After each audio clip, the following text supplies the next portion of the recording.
അവിടെ നിൽക്ക്.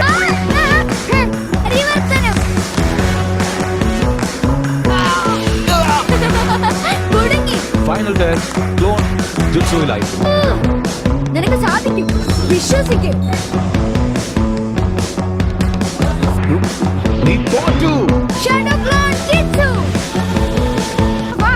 നീ വന്നില്ലെങ്കിൽ നിന്റെ പുറകെ ഞാൻ വരും. നീ എന്താ ഇവിടെ? ഒന്ന് മാറ്. പ്രശ്നം ഇവിടെ ഉണ്ടെന്ന് പറയാനാ ഞാൻ വന്നത്. സൂക്ഷിക്കണം. 1 2 3. മിക്കവാറും ഉടനെ തന്നെ അവൻ ഇവിടെ എത്തും. ഹലോ, നിങ്ങൾ ചോദിച്ച ടവൽസ് കൊണ്ടുവന്നിട്ടുണ്ട്. അതിവിടെ വന്നിങ്ങനെ വിളിച്ചു പറയൊന്നും വേണ്ട, പറഞ്ഞ ജോലി ചെയ്താ മതി. ഈ ജോലിക്കാരൻ തീരെ ശരിയല്ല കേട്ടോ. ഞാനും അവന്റെ ഒരു ഇര തന്നെയാണ്. ശരി, ഇത്രയും കഷ്ടപ്പെടേണ്ട ആവശ്യമില്ലല്ലോ.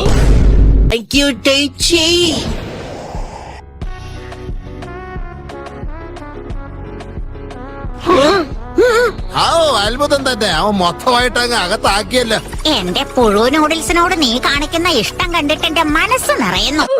കമോൺ, ഞങ്ങളോട് ഡീറ്റെയിൽ ആയിട്ട് പറ, എന്തൊക്കെയാ ഇവിടെ സംഭവിക്കുന്നത്? എനിക്ക് ഇവിടെ സംഭവിക്കുന്നതിനെ പറ്റി ഒരു ക്ലൂ പോലും കിട്ടുന്നില്ല. കുറച്ചുകൂടെ വലിയ പ്ലേറ്റിലൂടെ ഒരുപാട് യുദ്ധമൊന്നും ചെയ്ത് പരിചയമില്ലാത്ത നമ്മളെ പോലുള്ള കുറെ ആളുകളെ ഇവര് വാർഫ്രണ്ടിലേക്ക് അയക്കും പരീക്ഷിക്കാൻ. പിന്നെ എന്തൊക്കെ നടക്കും എന്തോ. ഇതുവരെ നമ്മൾ കണ്ടിട്ടില്ലാത്ത അക്കാട് സുൽക്കിക്കാട് നമ്മളെ വളഞ്ഞിട്ട് എന്ത് ചെയ്യും എന്തോ, ഒരു പിടിയുമില്ല. എന്നെ കൊണ്ട് കഴിയാവുന്ന രീതിയിലൊക്കെ ഞാൻ ചെയ്യും. പക്ഷെ ശത്രുവിന്റെ പ്രത്യാക്രമണം എങ്ങനെയാണെന്ന് അറിയില്ലല്ലോ. അവസാനം കരയേണ്ടി വരുമെന്നാ. പിന്നെ കരുവി, നീ മരിക്കുമ്പോഴേ. പക്ഷെ സായി പോയിട്ട് എല്ലാം ഛർദിച്ചു. എല്ലാത്തിനും നല്ല സാഹസിക രക്ഷപ്പെട്ടു പോവുകയും ചെയ്തു. ചുമ്മാ കിടന്ന് പൊലപല മിണ്ടാതിരിക്കുന്നതാണ് നല്ലത്. നീയാ നേരത്തെ പുലമ്പിക്കൊണ്ടിരുന്നത്. എന്ത്?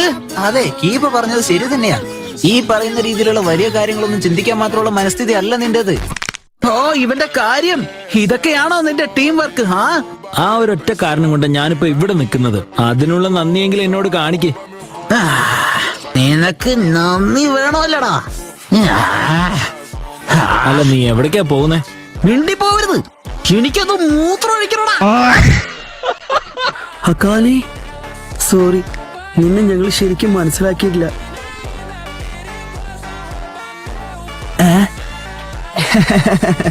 ചിരിക്കാനൊന്നും ഇല്ലടാ. സോറി, ഞാൻ അറിയാതെ. സോറി. അതിനി സാരമില്ല. ആ കൂപ്പൺ എന്റെ കയ്യിൽ കിട്ടി. അയ്യോ, അതവിടെ. അത് മിക്കവാറും ആ പുഴയില് പോയി കാണും. അത് നീ മറന്നേക്ക്. അതാ പുറകിലോട്ട് നോക്കേ, പുറകില്.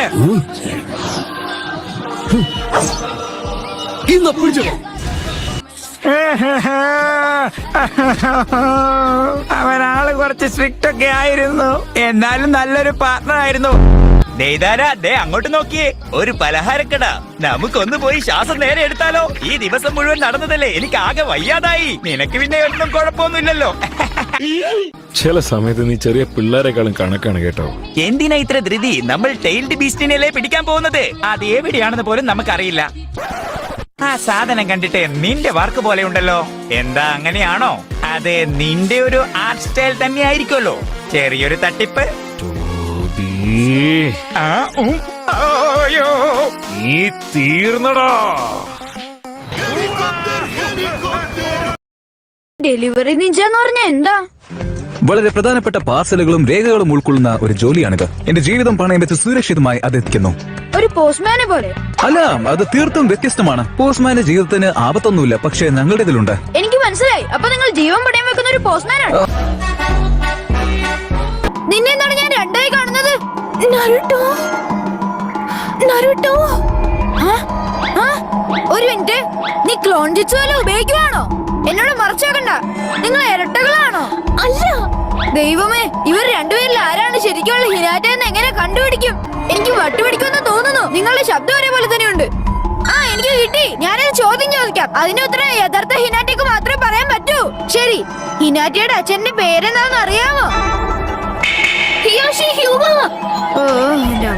അത് ഫലിച്ചില്ല. എന്റെ ചോദ്യം അത്ര പ്രയാസമുള്ളതായിരുന്നില്ല, കാരണം ഹിനാറ്റയുടെ അച്ഛന്റെ പേര് എനിക്കറിയില്ല. അപ്പൊ ഇത് സുരക്ഷിതമല്ല. ഞാനതിന്റെ മുകളിലുണ്ടായതല്ലെന്നും പറഞ്ഞ് സന്തോഷിക്കേ. എടാ പീക്കര് നിനക്ക് വട്ടാണ്. ആയിരിക്കും. നിങ്ങൾക്ക് എല്ലാവർക്കും അറിയാവുന്നതുപോലെ ഈ കരിങ്കല്ലിലുള്ളതിലെല്ലാം പഴയ ഹൊക്കാഗെയുടെ ശില്പങ്ങളാണ്. ഇടത്തു നിന്ന് തുടങ്ങുന്നു. ഇതാണ് ആദ്യത്തേത്, ഇത് രണ്ടാമത്തെ, അത് മൂന്നാമത്തെ, ഇത് നാലാമത്തെ. അത് നിങ്ങൾക്ക് മനസ്സിലായി കാണുമല്ലോ. അപ്പൊ അഞ്ചാമത്തെ ഹൊക്കാഗെ ആരാണ്? അത് ഇതുവരെ തീരുമാനിച്ചിട്ടില്ല. ഒരുപക്ഷെ അത് നിങ്ങളുടെ ഫേവറേറ്റ് ടീച്ചർ ആവാം. ചരിത്രത്തിന്റെ ക്ലാസ് രസകരമാക്കാൻ വേണ്ടി അവസരത്തിനൊത്ത് തമാശ പറയുകയായിരിക്കും അല്ലേ രൂക്ക?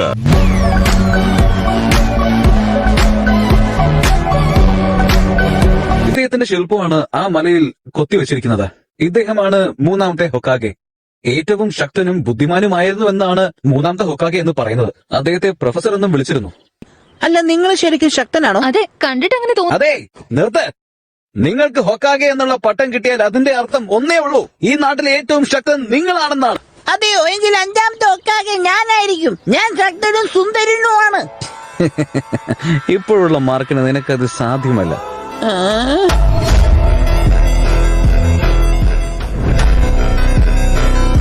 നിനക്ക് മതിയായില്ലടാ കിറുക്ക. ലോഡ് ഒരേച്ചുമാർ എനിക്ക് തന്ന ഈ ശരീരത്തെ നീ ഇപ്പൊ അഭിനന്ദിക്കുന്നുണ്ടോ? ഞാൻ എന്റെ കൈകൾ കൊണ്ട് നിന്നെ പിച്ച് ചീന്തും. നീ എന്നോട് പറ, അവൻ എവിടെ കണ്ടെത്താനാവുന്നു? ഒറോച്ചുമാരി എവിടെയാണ് ഒളിച്ചിരിക്കുന്നത്? ഒരിക്കൽ കൂടെ ഞാനത് ചോദിക്കില്ല. നിന്നെ പോലൊരു പീറച്ചെറുക്കനോട് ഞാനത് എന്തിനു വിവരിക്കണം? അതറിയപ്പെടുന്നത് ലൈറ്റ്നിങ് ബ്ലേഡ് എന്നാണ്. എന്തുകൊണ്ടാണിത്? അതിനാ പേര് കിട്ടിയത്. ഒരിക്കൽ കക്കാശി ഇത് ഉപയോഗിച്ച് ഒരു ഇടിമിന്നൽ ഭൂമിയിൽ എത്തുന്നതിന് മുൻപ് അതിനെ രണ്ടായി മുറിച്ചു. ഇടിമിന്നലിനെ രണ്ടായി മുറിച്ചെന്നോ? ഓ അതെ, ഈ വയസ്സന്മാരും അവരുടെ കുറെ യുദ്ധകഥകളും.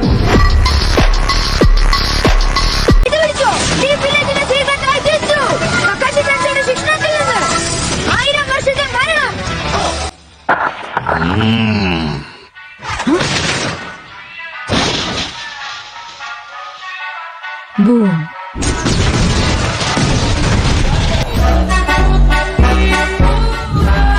ബേക്കറി ചെറുക്കൻ ഉണ്ടാവാനുള്ള സാധ്യതയില്ല. എന്ത്? ഇല്ലില്ല, ഇത് സത്യ. അതായത് ഞാൻ തന്നെ നിങ്ങൾ വിളിച്ചു വരുത്തിയത്.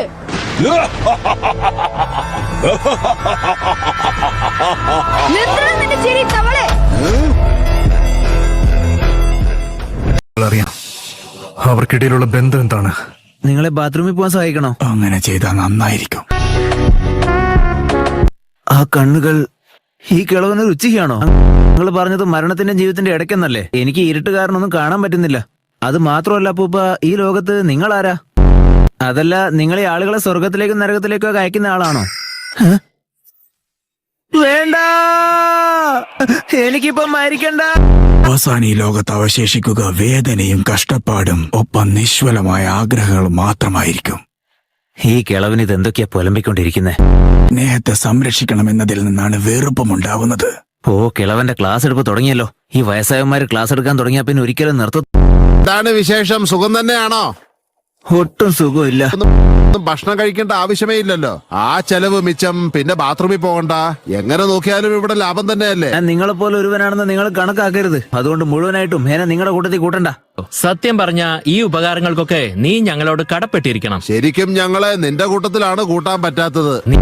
നീ ഉറക്കത്തില് റിൻ റിൻ റിന്ന് ഒരുപാട് തവണ പറയുന്നുണ്ടായിരുന്നു. നിനക്ക് പുറത്തു പോയിട്ട് വല്ല ബെല്ലോ മറ്റോ വാങ്ങിക്കണമെന്നുണ്ടോ? മാത്രമല്ല മണ്ടൻ കക്കാശി എന്ന് നീ ആവർത്തിച്ച് പറയുന്നുണ്ടായിരുന്നു. എന്താ പറഞ്ഞതിന്റെ അർത്ഥം? ഈ മണ്ടൻ കക്കാശി എന്ന് വെച്ചാ എന്താ? ഹലോ, ഞങ്ങൾ നിന്നോട് കുറച്ച് കാര്യങ്ങൾ ചോദിച്ചോട്ടെ. പ്രകൃതിയുടെ വിളി, അതായത് ഈ ബാത്റൂമിൽ പോകാൻ തോന്നുക എന്നുള്ളത് എങ്ങനെയുള്ള ഫീലിംഗാ? ശരി, ഞങ്ങൾ നിന്നോട് റിന്നിനെ പറ്റി മണ്ടൻ കക്കാശിയെ പറ്റി പിന്നീട് ചോദിച്ചോളാം. എടോ, ചുഴലി പോലെ മുഖമുള്ളവനെ, ഞാനൊന്നും ബാത്റൂമിൽ പോവാറില്ലെങ്കിലും തന്നെയൊക്കെ ശരിക്കും കാണാൻ അതുപോലെ തന്നെയാ ഇരിക്കുന്നേ. അല്ല, അതിരിക്കട്ടെ, ഇവിടെ ഉണ്ടായിരുന്ന ബാക്കി വെള്ളക്കാരൊക്കെ എവിടെ? വല്ലാത്തൊരു സ്ഥലത്ത് തന്നെയാണല്ലോ ഈശ്വര ഞാൻ വന്ന് പെട്ടത്. പോരാത്തതിന് യവന്മാരുടെ ഒക്കെ മണ്ടത്തരവും ഞാൻ സഹിക്കണം. താങ്കൾക്ക് ഞാൻ പറഞ്ഞത് ബുദ്ധിമുട്ടായെങ്കിൽ ക്ഷമിക്കണം. നിന്നോട് പറഞ്ഞിട്ട് കാര്യമില്ല. ഷിക്കമാരു എന്നാരാ? എന്നും പരാതി പറഞ്ഞ് ഒന്നും ചെയ്യാതെ നടക്കുന്നവൻ. ഈ അക്കാഡമിയിലെ ഏറ്റവും വലിയ മടിയൻ. ഹിബ, ഇനുസുക്കായും പിന്നെ അവന്റെ നായ അക്കമാരു. ഞാൻ ഇനയെ പറ്റി പറഞ്ഞൊക്കെ മറന്നേക്കൂ. ഇവനാണ് മനുഷ്യനെ ഏറ്റവും ഭ്രാന്താക്കുന്നവൻ. ഇവന്റെ വിചാരം ഇവൻ ഭയങ്കര കൂളാണെന്ന്. ഇതൊന്നും വലിയെന്ന് എനിക്കറിയാമായിരുന്നു, പക്ഷെ ഇത്ര ദുർബലമാവുമെന്ന് കരുതിയില്ല. അപ്പോ 3 കോമളുകൾ ഇവിടെ തന്നെ ഉണ്ടല്ലേ? കാത്തിരുന്നു. ഞങ്ങൾ നിങ്ങൾ എന്താ ചെയ്യാൻ പോകുന്നത് കണ്ടോ? അത്ര കഠിനമായി ഞങ്ങൾ പരിശീലിച്ചിട്ടുണ്ട്. ഞങ്ങളൊക്കെ പിന്നെ എന്ത് ചെയ്തെന്ന് കരുതിയ കുത്തിയിരുന്ന് പൂ പറിക്കായിരുന്നു എന്ന് വിചാരിച്ചു. പരിശീലനം എന്താണെന്ന് പോലും നിനക്കറിയില്ല. ഇങ്ങോട്ട് വേഗം എത്താൻ വേണ്ടി എന്റെ മുടി ഉണക്കാൻ പോലും എനിക്ക് സമയം കിട്ടിയില്ല. അതുപോലെ എനിക്ക് പല്ല് തേക്കാനും അണ്ടർവെയർ മാറ്റാനുള്ള സമയം പോലും എനിക്ക് കിട്ടിയില്ല. എന്ത് ഇത് നിങ്ങൾ എഴുതിയതാണ്? അതെ, അപ്പൊ നിനക്കത് അറിയാല്ലേ? ഞാൻ ഇത്ര പ്രശസ്തനായിട്ട് ഒരു പേപ്പറിൽ പോലും അത് വന്നില്ലല്ലോ. ഈ വൃത്തിയുടെ സാധനം ഒരു നോവലാണെന്നാണ് പറയുന്നത്. എന്നോട് ക്ഷമിക്കൂ, പക്ഷെ എത്ര സുന്ദരവും ലളിതവും ലോലവുമാണ് നിന്റെ ഈ കൈകൾ. നിന്റെ കൈകൾ കാണാൻ ശരിക്കും നല്ല ഭംഗിയുണ്ട്. എങ്ങനെ ഇത്ര സോഫ്റ്റ് ആയിരിക്കുന്നേ? നാണം കെട്ട ചെകുത്താടി. മൃദുലമായ കൈക്ക് ഇത്രയും ചൂടോ? അവരെന്തുകൊണ്ട് നിങ്ങളെ പിടിച്ച് കെട്ടിയിടാത്തത്? നിങ്ങളൊരു ഭ്രാന്തനാ. അതെ, ഇങ്ങോട്ട് നോക്ക്. നീ എന്താ ഇങ്ങനെ ഒറ്റയ്ക്ക് നിൽക്കുന്നേ? നീ എന്താ നിന്റെ കൂട്ടുകാരുടെ കൂടെ പോവാതിരുന്നേ? അത് നിനക്കെന്ന് വേണം. ഞാൻ മണത്തുനിന്ന് തോന്നിയത് തന്നെയാണോ മണത്തത്? എന്താ പറ്റിയത്? എന്താ പ്രശ്നം? എന്താണ്? എന്തെങ്കിലും പ്രശ്നം മണക്കുന്നുണ്ടോ?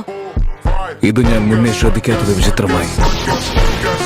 സാക്കുറ, നീ ഉപയോഗിക്കുന്നത് ഞാൻ ഉപയോഗിക്കുന്ന അതേ ഷാമ്പു ആണെന്ന് നിനക്കറിയാം അല്ലേ? കുറച്ചുകൂടെ പ്രായം കുറഞ്ഞ ആൾക്കാരെ ഏൽപ്പിക്കാമായിരുന്നു. ഓരോ ദിവസവും പ്രായം കൂടി വരികയാണല്ലോ. നിങ്ങളുടെ കാര്യം മാത്രം പറഞ്ഞാൽ മതി. ശക്തനാണെന്ന് ഞാൻ കാണിക്കും, കാരണം എനിക്ക് പേടിയാ. എന്നാൽ അതിന്റെയൊക്കെ പുറകിൽ ഞാനൊരു വലിയ പൂജ്യമാണെന്ന് എനിക്ക് തോന്നുന്നു. അല്ല, അത് ശരിയല്ല. നീ എല്ലാ കാര്യങ്ങളും കുളമാക്കിയപ്പോഴും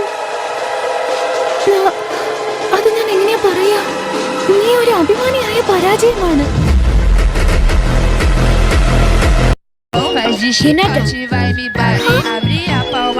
ഞാൻ കരുതി നീ ഒരു പക്ഷേ എന്ത് എന്ത് നീ വളരെ പേടിയുള്ളവളും ഭീരവും വളരെ വിചിത്ര സ്വഭാവക്കാരിയുമായിരിക്കും. എന്നെയും കൂടി ഒന്ന് സഹായിക്കളവി. നീ അവിടെ കിടന്ന് റെസ്റ്റ് എടുക്കാനോടെ ബഹുമാനം ഇല്ലാത്തവനെ. ഒന്നും മിണ്ടാതിരിക്കത്തള്ള. നിനക്കെന്തേലും പറ്റിയിരിക്കുമെന്ന് ഞാൻ പേടിച്ചു. ഇതുപോലൊരു ചാക്കുകെട്ടാണ് അവന്റെ യജമാനത്തിയെങ്കിൽ അവൻ ഓടിയതിൽ ഒരു അത്ഭുതവും ഇല്ല. അല്ല, ഇതെന്താ? ഒന്ന് പോയി വന്നപ്പോഴേക്കും നിനക്ക് എന്നെക്കാൾ ഉയരം കിട്ടിയോ? കിട്ടിക്കാണും. എന്താണിത്? അവൻ പോയതുപോലെയല്ല, എന്നെക്കാളും ഉയരമുണ്ട് ഇപ്പൊ അവന്. ശരി, അല്ല, ഞാനിപ്പോ വലിയൊരു സ്ത്രീ ആയതുപോലെ തോന്നുന്നില്ലേ? നീ എന്നെ തമാശ അറിയാ? സക്കുറ, നിനക്ക് ഒരു മാറ്റവും സംഭവിച്ചിട്ടില്ല. എന്റെ വൈൻ ട്രാപ്പ് മാജിക് എങ്ങനെയുണ്ട്? ഒരേപോലുള്ള രണ്ടുപേരോ? ഇതിലാരാ ട്രാൻസ്ഫർമേഷൻ മാജിക് ഉപയോഗിക്കുന്നത്? നിന്റെ തന്ത. കുഴപ്പമൊന്നുമില്ലല്ലോ അല്ലേ? പെട്ടെന്ന് ചേട്ടനെ കണ്ടപ്പോ എന്നോട് മുൻപ് ടോബിയും ഡാൻസോ ഒക്കെ പറഞ്ഞ കാര്യങ്ങൾ സത്യമാണോ എന്ന് അറിയാനുള്ള ആഗ്രഹം ഉണ്ടായി. അത് മാത്രമായിരുന്നില്ല എനിക്ക് ഉറപ്പുവരുത്തേണ്ടിയിരുന്നത്. നിന്റെ കൂടെ ഉണ്ടാവുമ്പോൾ ഞാൻ ഒരുപാട് കാര്യങ്ങൾ ഓർക്കുന്നു. കുട്ടിക്കാലത്ത് നമ്മൾ ഒരുമിച്ച് കളിച്ചതും പിന്നീട് എനിക്ക് നിന്നെ നഷ്ടപ്പെട്ടതൊക്കെ. നീ എങ്ങനെയൊക്കെ ഗ്രാമത്തെ രക്ഷിക്കാൻ ശ്രമിച്ചാലും ഞാൻ എന്നാൽ കഴിയുന്ന വിധം അത് നശിപ്പിച്ചിരിക്കും. എന്തായാലും മിഷൻ തന്നെയാണല്ലോ. പക്ഷെ ഇതിപ്പോ നീ നിന്റെ ആൾക്കാർ തന്നെയാ വാച്ച് ചെയ്തോണ്ടിരിക്കുന്നത്. ബുദ്ധിമുട്ടുണ്ടെങ്കിൽ ഞാൻ നോക്കാം. അതിന്റെ ആവശ്യമൊന്നുമില്ല. മാത്രമല്ല ഞങ്ങൾ സംശയത്തിന് നേരിലാണെന്ന് ഞങ്ങൾക്ക് തന്നെ അറിയാം. നിങ്ങൾക്കത് അറിയാമെന്നുള്ള കാര്യം എനിക്ക് തോന്നിയതായിരുന്നു. പക്ഷെ തൽക്കാലം നീ ഒന്നും ചെയ്യണ്ട. അതെന്താ അങ്ങനെ? പോലീസ് ഫോഴ്സിലെ ചില ആളുകൾക്ക് നിന്നെ നല്ല സംശയമുണ്ട്. നിന്നെ പ്രത്യേകം വാച്ച് ചെയ്യാൻ അവരെന്നോട് പറഞ്ഞിട്ടുണ്ട്. അവരുടെ ആ മീറ്റിംഗിൽ ഷിസുയും പങ്കെടുക്കും. അതിൽ ലീഫിനെതിരെ ഫുഗാക്കോ ഉച്ചിഹ എന്തെങ്കിലും കലാപം ഉയർത്താനുള്ള ശ്രമമാണ് നടത്തുന്നതെങ്കിൽ ഞാൻ എന്റെ കോട്ടോ അമത്സുക്കാമി ഉപയോഗിക്കണം. ഉച്ചിഹാമാരുടെ കലാപം തടയാൻ പറ്റുമെന്ന് തോന്നുന്നില്ല. അങ്ങനെ ശരിക്കും യുദ്ധം ഉണ്ടാവും. ഞാനിതൊക്കെ കോട്ടോ അമത്സുക്കാമി ഉപയോഗിച്ചുകൊണ്ട് തടയാൻ ശ്രമിച്ചപ്പോ ഡാൻസോ എന്റെ വലത് കണ്ണ് തട്ടിപ്പറിച്ചെടുത്തു. ആ മനുഷ്യന് എന്നെ തീരെ വിശ്വാസവുമില്ല. അയാൾ എന്റെ ഇടത് കണ്ണും തേടി വരുമെന്നാ തോന്നുന്നേ. അത് അയാൾക്ക് കിട്ടുന്നതിന് മുൻപ് ഞാൻ നിനക്ക് തരാൻ പോവുകയാണ്. നിന്നെ മാത്രമേ ഞാൻ എന്റെ യഥാർത്ഥ സുഹൃത്തായി വിശ്വസിക്കുന്നുള്ളൂ. വേറെ ആരുമില്ല. ഉച്ചിഹാമാരെയും ഗ്രാമത്തെയും നീ വേണം സംരക്ഷിക്കാൻ. ഒന്നുകിൽ നീ ഉച്ചിഹമാരോട് കൂടുക, അല്ലെങ്കിൽ ലീഫിനോടൊപ്പം നിൽക്കുക. നിന്റെ അനിയനെ മാത്രം രക്ഷിച്ചുകൊണ്ട് ബാക്കിയുള്ള ഉച്ചിഹമാരെ ഉന്മൂലനം ചെയ്യാൻ ഞങ്ങളെ സഹായിക്കും.